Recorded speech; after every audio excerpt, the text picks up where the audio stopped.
If you go back to Muhammad's time, he only had a couple of basic arguments. One was the argument from literary excellence. Well, it's just my title for it. But the argument is that the Quran is so amazing it must come from God. The literary excellence of the Quran is so wonderful that it must come from God. And that is an absolutely silly argument. It would be comparable to saying that Mozart's music is so wonderful it must be from God. It's not a good argument. And the other argument that was most popular during Muhammad's time was claiming that the Bible contains prophecies about him. So if Muhammad is talking to the pagans, well, it was, my book is so wonderful, my poetry is so great, it must be from God. Really strange argument. And if he's talking to Jews or Christians, it's, well, the Bible contains prophecies about me, when Muhammad's teachings contradict the Bible. So it's a very odd claim to make. So those are the arguments Muhammad used, and they're not very good arguments. In fact, they're both horrible, horrible, horrible arguments. And so it's not surprising that Muslims have, in our modern times, chosen a very different path. And the claim that is most common nowadays is that the Quran and Muhammad's teachings are scientifically miraculous, that Muhammad knew things about science, about the world and human beings and life that just couldn't have been known by anyone during his time and weren't known for centuries later. And that this is how we can know that he must have been a prophet, because he must have been getting this from God. And the reason that this is successful is Muslims use this without people actually doing the work of investigating whether it's true or not. So this argument is geared towards gullible people who aren't going to take the time to examine the Quran and examine the Hadith and determine whether these claims are true or not. But we're not like that. We actually want to examine what Islam has to say about science to see whether it is accurate, so we know whether this argument is a good one or not. Now, just to be, just to put this out there, I don't really care that Muhammad was so incredibly wrong about lots of scientific topics. That wouldn't be an important reason for rejecting him. I would say if he's in the 7th century, he's talking to a 7th century audience. I wouldn't have much problem with him, saying things according to the beliefs of the time. But it's the Muslims. It's Muslims who are saying that it's through the scientifically accurate Quran and statements by Muhammad that we know that Islam is true. And if that's how we know that Islam is true, well, now we have to deal with all these completely scientifically absurd statements in the Quran and the Hadith.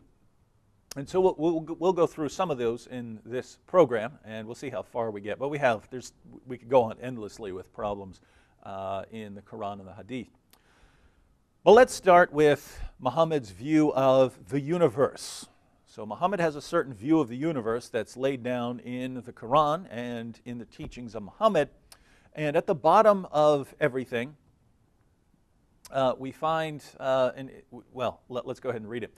But we'll read a verse of the Quran, and then we'll look at the understanding of the people who were there. Chapter 68, verse 1 of the Quran says, Nun, by the pen and by the record which men write. So what's that nun mean? Here we say, well, we don't know what it means, but according to one of Muhammad's companions, Ibn Abbas, they knew what it meant. This is the tafsir of Ibn Abbas on this nun, what Allah is swearing by. He says, Allah swears by the nun, which is the whale that carries the earths on its back while in water, and beneath which is the bull, and under the bull is the rock, and under the rock is the dust, and none knows what is under the dust save Allah. So let's look at that in reverse. You have dust, and above that you have the rock, and above that you have the bull, and above that you have the water, and there's the whale in the water, and on the whale, that's what's carrying the earths. Right now you should be looking at this saying, well, that's what the Quran meant here, according to the people who are around Muhammad. So these are the people who know Muhammad, who are asking him questions about what the Quran means, and that's their understanding of what the Quran is saying here by the nun, which is this giant whale or giant fish that's carrying the earths on its back. And yes, you heard correctly. You heard earths, plural. There's not just one earth. Let's see what he means here. This is chapter 65, verse 12 of the Quran. Allah is He who created 7 heavens and of the earth the like of them. So there are 7 heavens, and there are the same number of earths. There are 7 earths. And Muhammad actually explains what he means here in Jami at-Tirmidhi 32:98. We read, "Then Muhammad said, 'Do you know what is under you?'" So Muhammad's talking to people, and he says, "Do you know what's under you?" So obviously the earth is under them. He says, "Do you know what is under you?" They said, "Allah and His Messenger know better." He said, "Indeed, it is the earth." Pretty obvious there, he got that right. Then he said, "Do you know what is under that?" Now notice, we know that under, if you're standing, then obviously the earth is under you. So that's something that everyone would have known, and that's something that Muhammad got right. But now he's going to say what's under that. So we have an opportunity to test whether he's making a scientifically accurate statement. So he said, "Do you know what is under that?" They said, "Allah and His Messenger know better." He said, "Verily, below it is another earth, between the two of which is a distance of 500 years, until he enumerated 7 earths. And he said, between every 2 earths is a distance of 500 years. So you've got one earth, and then below that you have another earth with a space in between them of 500 years, and below that another earth with a space of 500 years. And whether he means like a 500-year journey or any way you want to interpret this, 500-year walking, 500-year camel journey, however you want to interpret it, 500 years, 500, whatever you want to call this, right? That is not true. It is not true that there's one earth and then this 500-year journey, and then there's another earth. That's just absolute nonsense. We know that's not true, but that's what Muhammad said, and his followers are completely convinced that he knows what's going on here, that he knows the structure of the universe. And they didn't know any better, but we do, and Muhammad is wrong. And so here we have the Quran. Muhammad is considered in Islam the greatest interpreter of the Quran. Muhammad says, here's what this means by these 7 earths, and he's just completely wrong. And yet, science confirms Islam somehow. Well, how is that? Muhammad is getting everything wrong so far, except for basic information like there is an earth below you. Once he goes beyond the obvious, he gets everything wrong. Let's keep looking.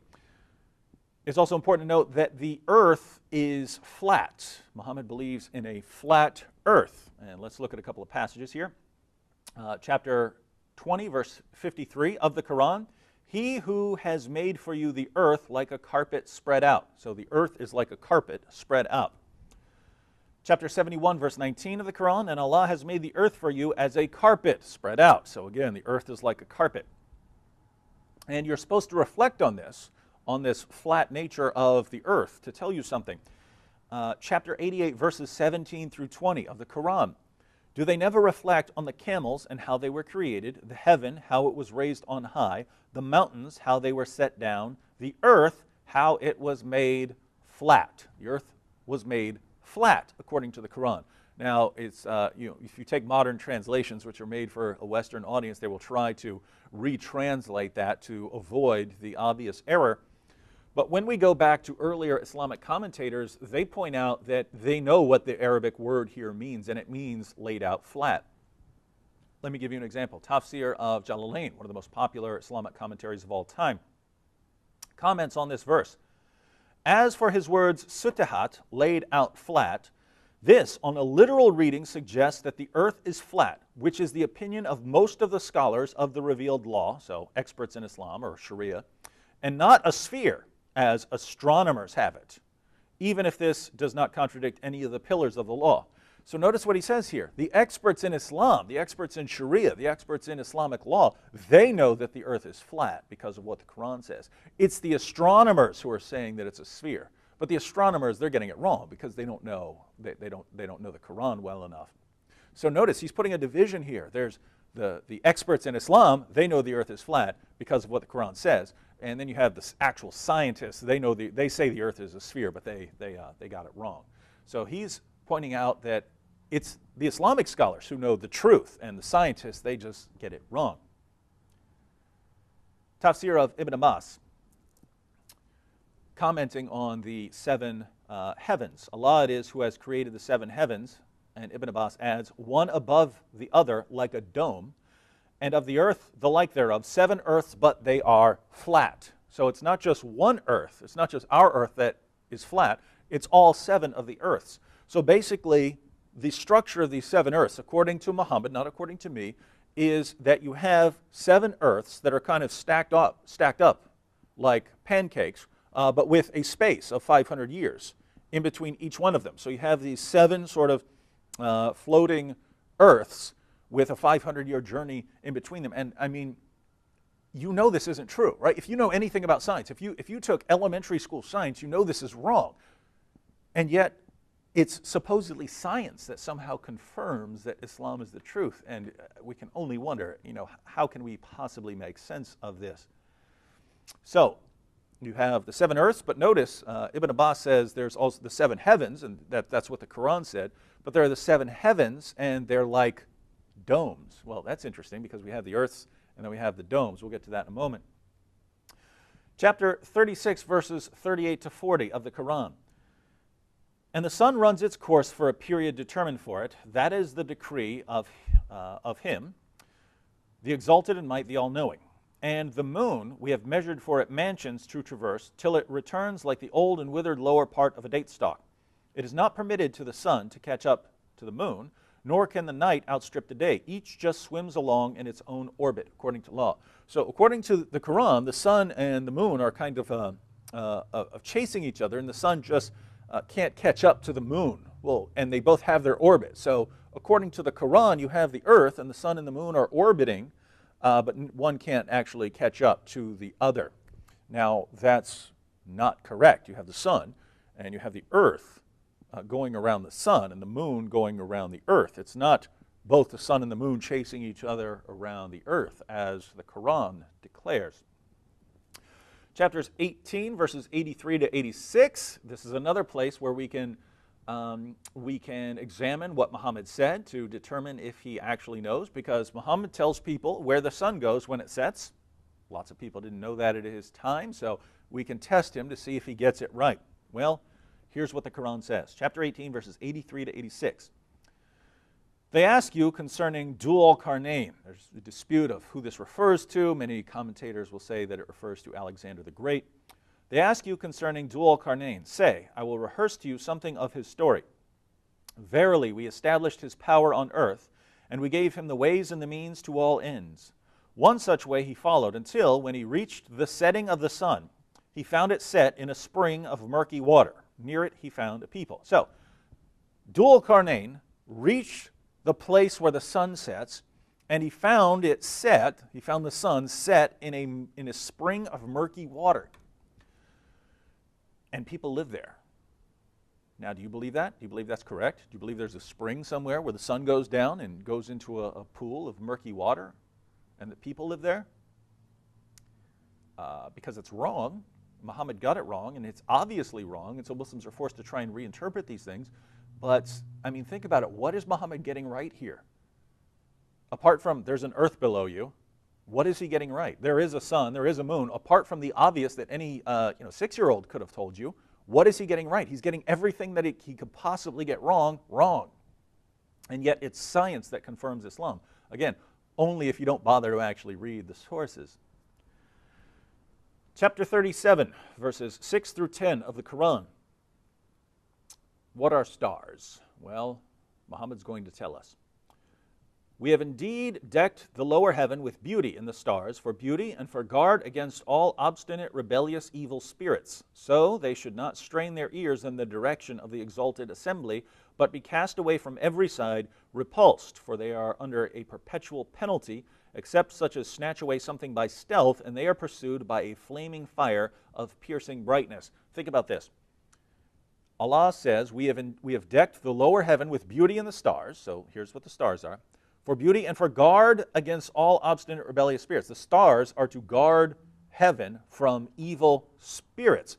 So they should not strain their ears in the direction of the exalted assembly, so that they don't sneak into paradise and hear what Allah is saying, to hear what Allah is planning. But if they do, except such as snatch away something by stealth. So sometimes they actually get there and they hear something, they hear some of Allah's secrets, and they are pursued by a flaming fire of piercing brightness. So Allah hurls one of the stars at him, because these are what guard paradise against against these evil spirits. But if they get something and they start trying to run away with the information that they heard, that they overheard, they are pursued by a flaming fire. That's a shooting star. So when you see a shooting star, it's because Allah became angry at a demon who stole some information, and Allah hurled a star at him. Let's read one more. There are several passages of the Quran that talk about the stars being missiles. Let's read one more just so you don't think I'm misinterpreting that.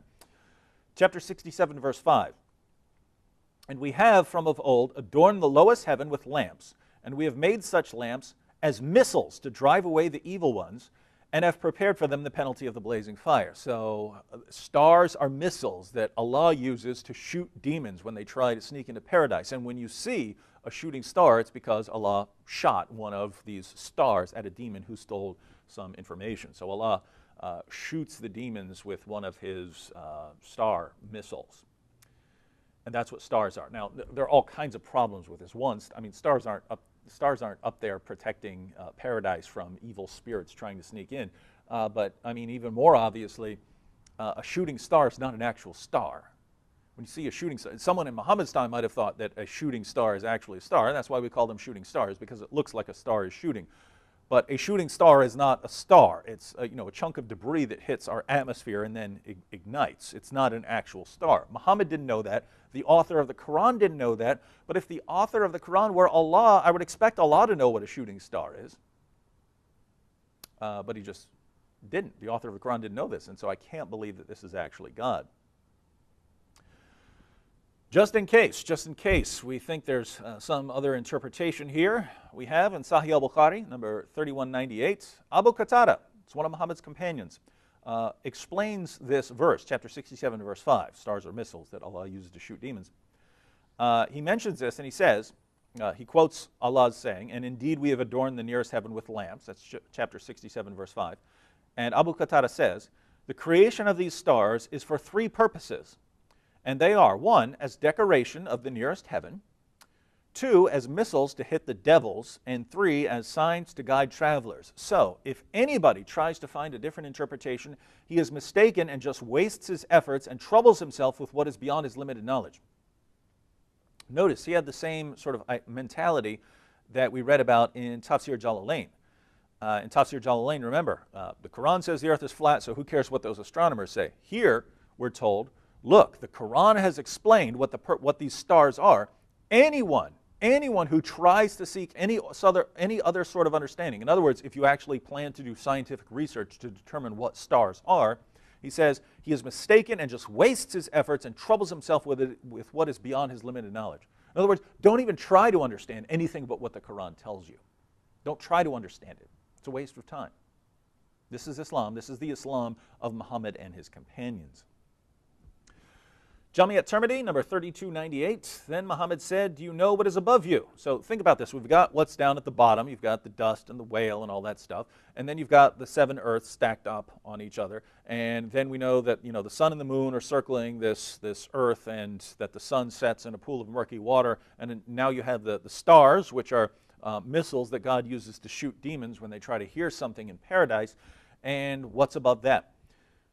Jami at-Tirmidhi, number 3298. Then Muhammad said, do you know what is above you? They said, Allah and his messenger know better. He said, indeed, it is a preserved canopy of the firmament whose surge is restrained. Then he said, do you know how much is between you and between it? They said, Allah and his messenger know better. He said, between you and it is the distance of 500 years. Then he said, do you know what is above that? They said, Allah and his messenger know better.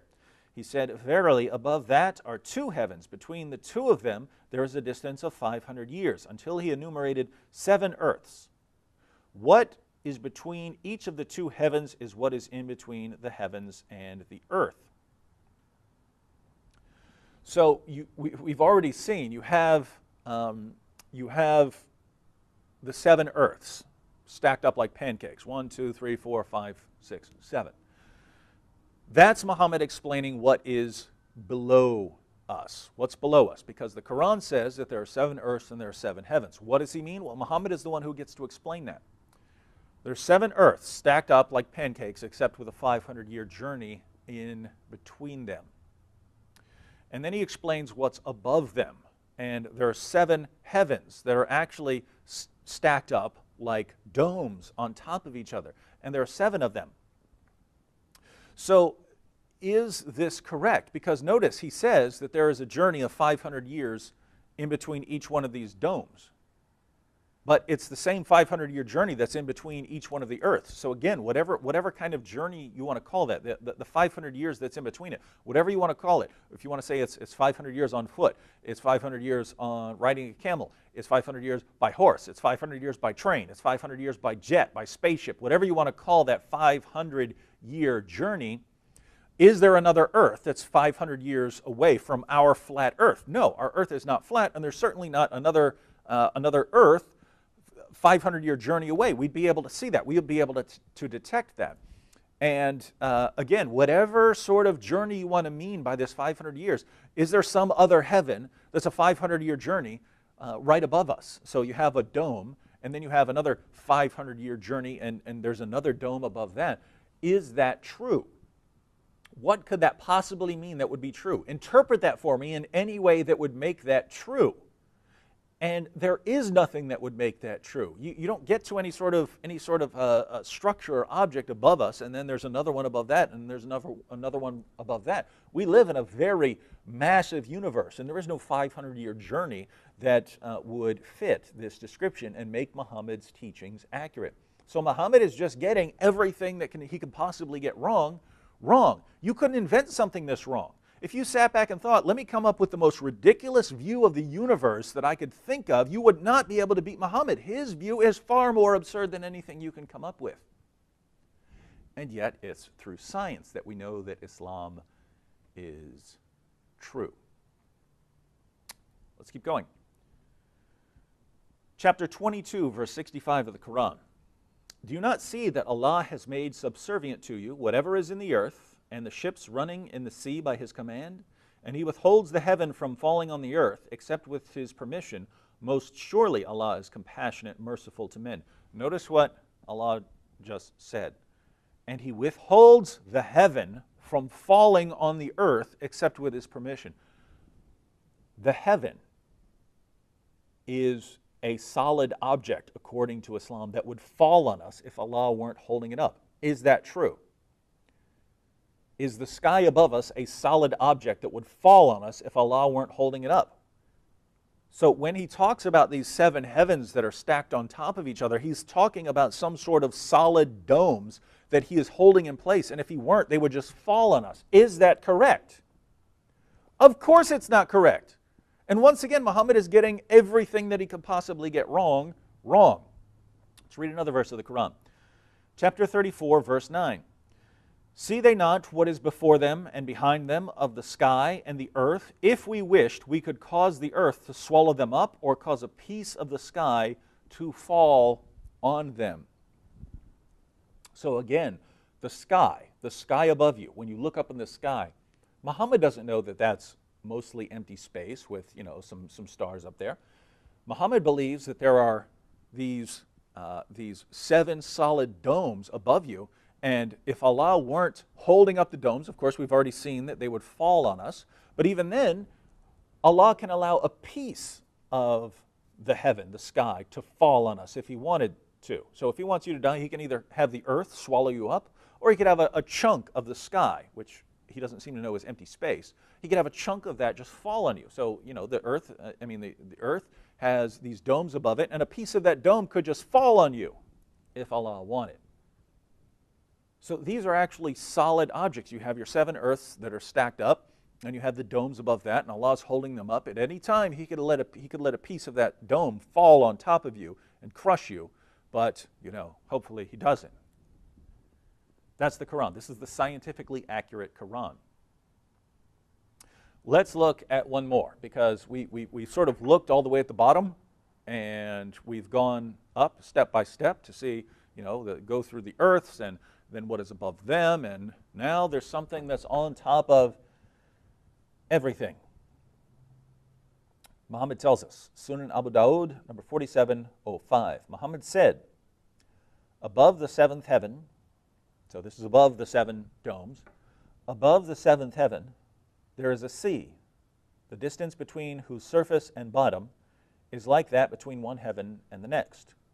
Above that, here is some great information, some great scientific information for you. Above that, there are 8 mountain goats, the distance between whose hoofs and haunches is like the distance between one heaven and the next. Then Allah, the Blessed and the Exalted, is above that. So you've got your 7 heavens. Then there's a sea, the distance between whose surface and bottom is like that between one heaven and the next, so it's a 500-year journey. Above that, there are 8 mountain goats, so massive mountain goats. The distance between whose hoofs and haunches is like the distance between one heaven and the next. So whatever you want to say that 500-year journey means, that the 500 years between each of the domes and between each of the earths, keep in mind that whatever that distance is, you're saying there are goats that big. There are mountain goats that are that big. Muhammad says so. He's the prophet. He knows.